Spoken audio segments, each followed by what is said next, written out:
The city of Ashwick had always been a place of contrasts. Its skyline glittered with the promise of prosperity, but its streets whispered of decay. The wealthy lived in towering penthouses, while the poor scraped by in crumbling neighborhoods. And in the shadows, corruption festered, a rot that seeped into every corner of the city, especially its police force. But even in the darkest corners of Ashwick, one name still carried a weight that no amount of corruption could tarnish. Marcus Ironclad Grayson. Marcus Grayson was a living legend, a retired war hero. He had served 2 decades in the military, earning medals for valor and leadership. His nickname, Ironclad, came not just from his unyielding resolve, but from the way he carried himself, like a fortress, unshakable and impenetrable. He had led missions that saved countless lives, and his tactical brilliance had turned the tide in conflicts that history books would later call unwinnable. But Marcus wasn't just a soldier. After retiring, he had become a symbol of hope for Ashwick. He had used his influence to advocate for veterans' rights, fund community programs, and speak out against injustice. His speeches were fiery, his presence commanding. People listened when Marcus Grayson spoke.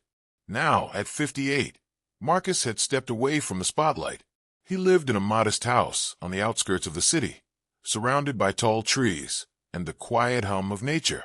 He spent his days tending to his garden, reading history books, and mentoring young veterans who sought his guidance. To the outside world, he was a man at peace, but those who knew him well could see the cracks beneath the surface. Marcus Grayson was a man who had seen too much, lost too much. His eyes, a piercing shade of gray, carried the weight of 1,000 battles, both on the battlefield and within himself. The son, Elijah Grayson. Elijah Grayson was 22 years old, with his father's sharp jawline and his mother's warm brown eyes. He had inherited Marcus's height and athletic build, but where Marcus was a fortress, Elijah was a wildfire, full of energy, passion, and a restless desire to prove himself. Elijah had grown up in the shadow of his father's legacy. It wasn't easy being the son of a living legend. People expected greatness from him, but Elijah wasn't sure what greatness looked like. He wasn't a soldier, nor did he want to be. He had his own dreams, dreams of becoming a journalist, of uncovering the truth, and giving a voice to the voiceless. But Ashwick wasn't kind to dreamers. The city's corruption ran deep, and its police force was notorious for its brutality. Elijah had seen it firsthand. He had watched as officers harassed innocent people, as they turned a blind eye to crime when it suited them. It infuriated him, but it also fueled his determination. Elijah was a senior at Ashwick University, studying journalism. He worked part-time at a local newspaper, where he wrote articles exposing corruption and injustice.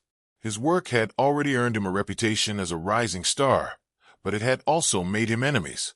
A complicated bond. Marcus and Elijah's relationship was a mix of love, pride, and tension. Marcus admired his son's passion and courage, but he worried about the dangers Elijah faced. He had seen too many good people destroyed by the city's corruption, and he didn't want Elijah to become another casualty. "You're chasing shadows, Eli," Marcus had said one evening, as they sat on the porch of the house. The sun was setting, casting a golden glow over the trees. "These people you're going after, they don't play fair. They'll crush you without a second thought." Elijah had bristled at the words. "I'm not afraid of them, Dad. Someone has to hold them accountable." Marcus had sighed, running a hand through his graying hair. "I just don't want to see you get hurt." "I can take care of myself," Elijah had replied, his voice firm. There was a pause, and then Marcus had smiled, a rare, genuine smile that softened his features. "You're just like your mother. Stubborn as hell." Elijah had laughed, the tension between them easing. "Yeah, well, someone had to keep you in line." It was moments like these that reminded them both of the bond they shared. Despite their differences, they loved each other deeply.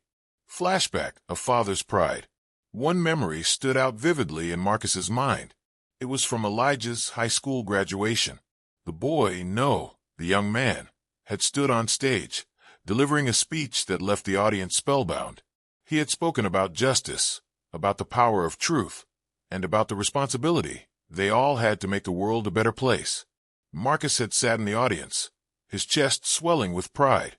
He had never been one for public displays of emotion, but that day, he had clapped so hard his hands hurt. After the ceremony, he had pulled Elijah into a tight embrace. "You did good, kid," he had said, his voice thick with emotion. "Real good." Elijah had grinned. "Thanks, Dad. That means a lot." It was one of the happiest moments of Marcus's life. The city's rot. Ashwick was a city on the brink. Its police force, once a symbol of justice, had become a tool of oppression. Officers like Detective Royce Hargrove and Sergeant Vince Marlowe were notorious for their brutality. They operated with impunity, protected by a system that rewarded loyalty over integrity. Hargrove was a wiry man with cold eyes and a sneer that never seemed to leave his face. He had a reputation for being ruthless, for bending the rules until they broke. Marlowe, on the other hand, was a hulking figure with a temper as short as his fuse. Together, they were a dangerous duo, feared by anyone who crossed their path. The city's mayor, Clarence Holloway, was no better. A slick, silver-tongued politician, he had turned a blind eye to the corruption, focusing instead on lining his own pockets. The people of Ashwick had grown disillusioned, their hope fading with each passing day. A quiet life. Marcus had tried to leave the chaos of the city behind. He spent his days in solitude, finding solace in the simple things. The sound of birds chirping, the smell of freshly turned soil, the feel of a book in his hands. But the peace he had fought so hard to build was fragile, and deep down, he knew it wouldn't last. Elijah, on the other hand, was determined to make a difference. He had recently started investigating a series of police brutality cases, digging into files and interviewing victims. His work had caught the attention of his editor, Maggie Reyes, a seasoned journalist who had become a mentor to him. "You've got a knack for this, Eli," Maggie had told him one afternoon, as they sat in the newspaper's cramped office. "But you've got to be careful. These people don't take kindly to being exposed."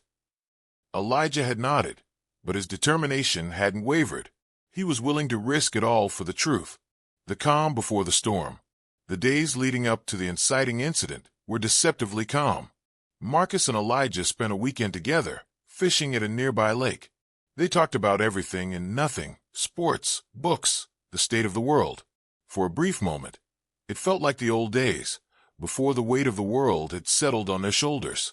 But even then, there was an undercurrent of tension.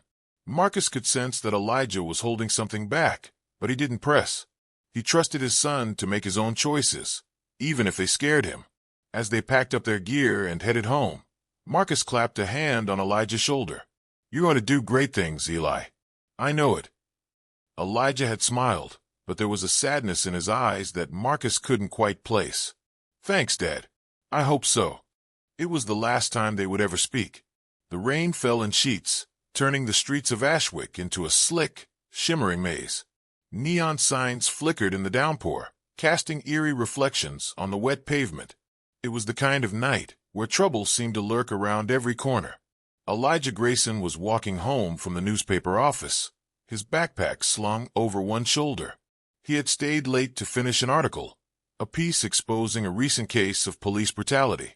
The victim, a young black man named Darius Cole, had been beaten unconscious during a routine traffic stop. Elijah had interviewed Darius's family, and their pain had fueled his determination to see justice done. As he turned onto a quieter street, Elijah noticed a commotion up ahead. Flashing blue and red lights illuminated the rain-soaked alley, and the sound of raised voices cut through the night. Curiosity got the better of him, and he quickened his pace. The scene. In the alley, two police officers, Detective Royce Hargrove and Sergeant Vince Marlowe, were confronting a young man. The man, no older than Elijah, was trembling, his hands raised in surrender. "I didn't do anything," the man pleaded, his voice cracking with fear. "I swear, I was just walking home." Hargrove sneered, his hand resting on the grip of his gun. "Save it, kid. We know who you are. You're one of those troublemakers from the South Side." Marlowe stepped closer, his massive frame towering over the young man. "You think you can just waltz around here, causing problems? We don't tolerate that kind of behavior in Ashwick." Elijah's heart raced as he watched the scene unfold. He recognized the officers, Hargrove and Marlowe were notorious for their brutality. He knew he should walk away, but something inside him wouldn't let him. A fateful decision. Elijah pulled out his phone and began recording. The camera's red light blinked in the darkness, capturing every word, every movement. He knew the risks, but he couldn't stand by and do nothing. "Hey," Elijah called out, his voice steady despite the fear coursing through him. "What's going on here?" Hargrove and Marlowe turned, their eyes narrowing as they spotted Elijah. "This doesn't concern you, kid," Hargrove said, his tone dripping with menace. "Move along." Elijah held up his phone. "It concerns me if you're violating this man's rights. I'm recording this, and I'm not going anywhere." Marlowe's face twisted into a scowl. "You think you're some kind of hero. Put that damn phone down before you regret it." The young man in the alley seized the opportunity to run, darting past the officers and disappearing into the night. Hargrove cursed under his breath, his attention now fully on Elijah. "You just made a big mistake," Hargrove said, stepping closer. Elijah stood his ground, his heart pounding. "I'm not afraid of you. The truth will come out." The escalation. What happened next was a blur. Hargrove lunged at Elijah, grabbing his arm and twisting it behind his back. Elijah cried out in pain, dropping his phone. Marlowe picked it up, smashing it against the wall. "You think you can mess with us?" Marlowe growled, his face inches from Elijah's. "You're nothing but a punk with a death wish." Elijah struggled against Hargrove's grip, but the detective was too strong. "Let me go. I didn't do anything wrong." Hargrove tightened his hold, his voice cold and mocking. "You should have minded your own business, kid. Now you're going to learn what happens when you cross the wrong people." The tragic end. The next few minutes were a nightmare. Hargrove and Marlowe dragged Elijah into the alley, out of sight from the street. They shoved him against the wall, their fists raining down on him. Elijah fought back as best he could, but he was no match for the two officers. "Please," Elijah begged, blood streaming from his nose. "Stop. I didn't do anything." Hargrove ignored his pleas, pulling out his baton. "This is what happens to troublemakers." The sound of the baton striking flesh echoed through the alley. Elijah's cries grew weaker, his body crumpling to the ground. Marlowe knelt beside him, his voice a low growl. "You should have stayed out of this, kid. Now you're just another statistic." Elijah's vision blurred as he struggled to breathe. He thought of his father, of the life he had dreamed of building. And then, as the rain continued to fall, everything went dark. The aftermath. Hargrove and Marlowe stood over Elijah's lifeless body, their faces unreadable. "What do we do now?" Marlowe asked, his voice trembling slightly. Hargrove lit a cigarette, taking a long drag. "We make it look like he was resisting arrest. Plant some evidence, call it in. No one's going to question us." Marlowe nodded, though his hands were shaking. Yeah, that'll work." They began staging the scene, their movements methodical and cold. But as they worked, a shadow moved in the darkness. A witness, a homeless man who had been sleeping in the alley, had seen everything. The witness, the homeless man, known only as Doc, had lived on the streets of Ashwick for years. He had seen his share of violence, but nothing like this. His heart raced as he watched the officers cover their tracks, his mind racing with what to do. He knew he couldn't stay silent, but speaking out would put a target on his back. As Hargrove and Marlowe left the alley, Doc crept out of his hiding place. He knelt beside Elijah's body, his hands trembling as he closed the young man's eyes. "I'm sorry, kid," Doc whispered. "I'll make sure they pay for this. I promise." The call. Marcus Grayson was sitting in his living room, reading a book, when the phone rang. He picked it up, his heart sinking as he heard the voice on the other end. "Mr. Grayson? This is Detective Hargrove. I'm afraid I have some bad news." The world seemed to stop as Marcus listened to the words. His son, his bright, passionate, fearless son, was gone. The grief. Marcus dropped the phone, his legs giving out beneath him. He fell to his knees, a guttural cry tearing from his throat. No, no, no, no. The walls of the house seemed to close in around him, the weight of his grief crushing him. He thought of Elijah's laughter, his determination, his dreams. And now, all of that was gone. The anger. As the initial shock wore off, a new emotion took hold: anger. White-hot, all-consuming anger. Marcus stood, his fists clenched at his sides. He grabbed his coat and stormed out of the house, the rain soaking him within seconds. He didn't know where he was going, but he knew one thing. He would find out what had happened to his son, and he would make those responsible pay. The rain had stopped by the time Marcus Grayson arrived at the scene of the crime. The alley was cordoned off with yellow tape, the flashing lights of police cars casting an eerie glow on the wet pavement. Officers milled about, their faces grim, but Marcus barely noticed them. His eyes were fixed on the spot where his son's body had lain, now marked by a chalk outline. He stood there, frozen, his mind refusing to accept what his eyes were seeing.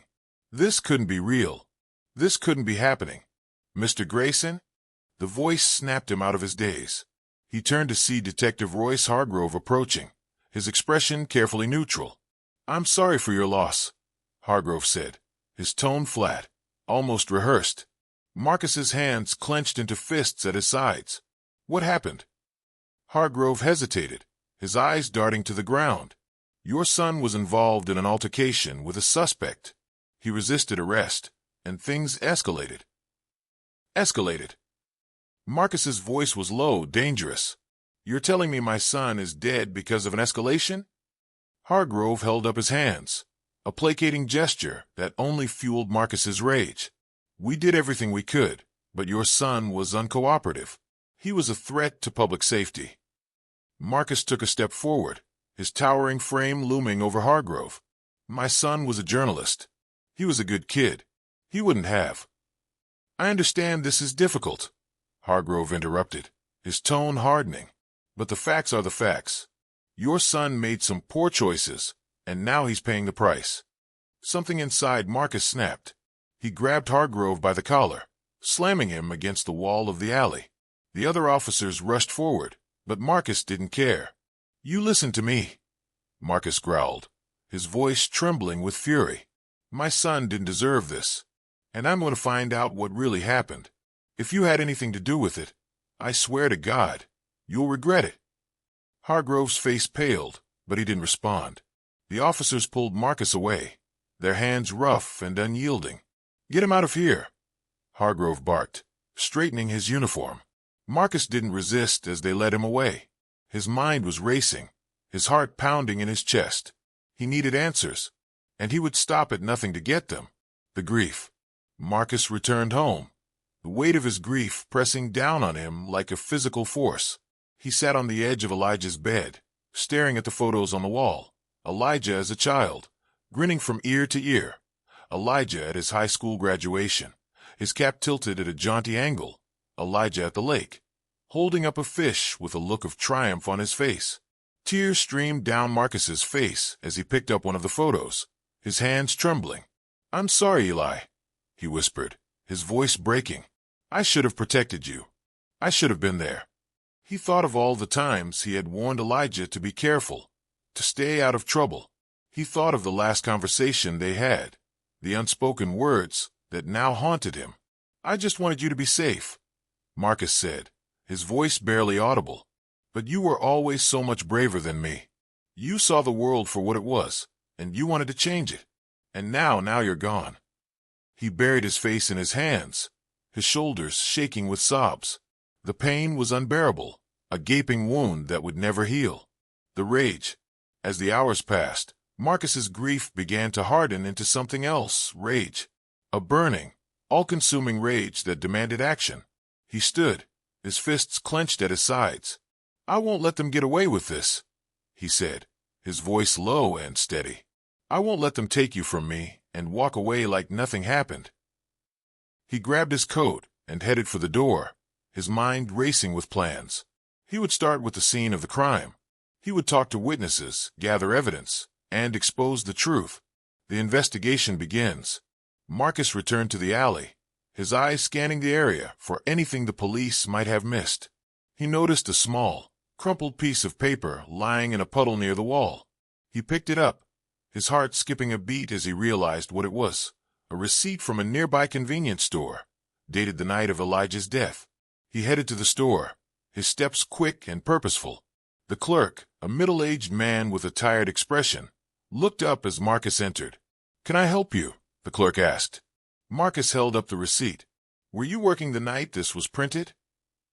The clerk squinted at the receipt, then nodded. "Yeah, I was here." "Did you see anything unusual?" A young man, about 22, with brown eyes and a backpack. The clerk hesitated, his eyes darting to the door. I don't know. Maybe." Marcus leaned in, his voice low and urgent. "Please, that was my son. He was killed that night, and I need to know what happened." The clerk's expression softened. "I'm sorry, man. I didn't see much, but there was a guy who came in after your son.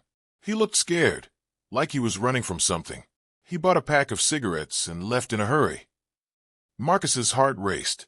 "Do you remember what he looked like?" The clerk nodded. "Yeah, he was homeless, I think. Wore a dirty jacket and had a beard." Marcus thanked the clerk and left, his mind racing. He needed to find this man, the witness. It didn't take long for Marcus to track down document. The homeless man was well known in the area, and Marcus found him huddled under a bridge, his face pale and drawn. "You're the one they call Doc, right?" Marcus asked, crouching down to the man's level. Doc looked up, his eyes widening in recognition. You're his father." Marcus's heart clenched. "You saw what happened to my son." Doc nodded, his hands trembling. "I saw everything. Those cops, they killed him. He didn't do anything wrong. He was just trying to help." Marcus's jaw tightened. "Tell me everything." Doc recounted the events of that night, his voice shaking with fear and anger. He told Marcus about the officer's brutality, about Elijah's bravery, and about the cover-up that followed. "They're dangerous," Doc said, his voice barely above a whisper. "If they find out I talked to you." Marcus placed a hand on Doc's shoulder. "You're safe with me. I won't let anything happen to you." The journalist. Marcus knew he couldn't do this alone. He needed someone with connections, someone who could help him expose the truth. He reached out to Maggie Reyes, Elijah's editor at the newspaper. Maggie was a seasoned journalist with a reputation for taking on powerful enemies. When Marcus explained what had happened, she didn't hesitate.